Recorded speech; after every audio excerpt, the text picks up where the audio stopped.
What's up guys, CJ here and welcome back to this week's all-new character bio. Ahead of Guardians of the Galaxy Volume 2 hitting theaters on May 5th, we're continuing our run of Guardians-themed bios to make sure you're caught up on the heroes and villains of the movie, and today we're breaking down the origins of Jason of Spartax. This might seem like an odd choice to some, especially as it's been officially revealed in a trailer and stated by James Gunn himself that Ego the Living Planet, played by Kurt Russell in the movie, is Starlord's father, not Jason, who was his father in the comics. But because of some various hints surrounding the character of Ego and the production in general, we decided to go ahead and shed some light on Jason's background anyways, just in case. So, without further ado, let's get started. Jason was born into royalty, the first, oldest, and only son of the Spartoi Emperor Isan. Jason was heir to the throne of the Empire, but before he could take that throne, he was to be trained and prepared in the Spartoi way. Living, working, and receiving his education on dozens of worlds within the Empire, Jason was taught and trained in various fields like servitude, poetry, soldiering, and even piloting.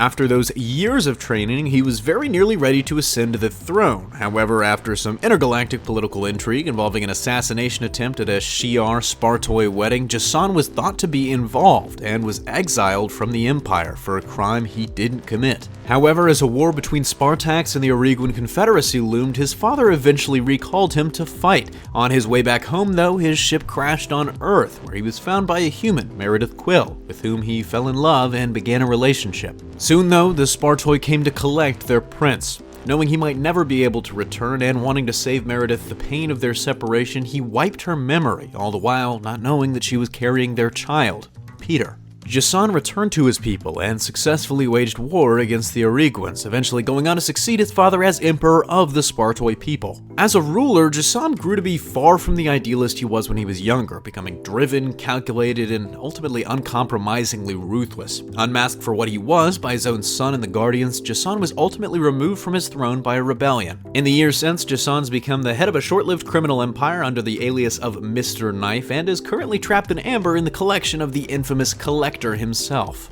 That's about it for Jason, though. Join us again next week when we'll dive into the origins of a major character that we know definitely will be in the movie, Aisha, the main villain herself. That's all from me here, though. Thanks for watching. Don't forget to smash that like if you like what you saw, subscribe for more great content every single day, and consider turning on your notifications to be alerted every time we release a new video. Signing off, this is CJ, and I'll see you next time.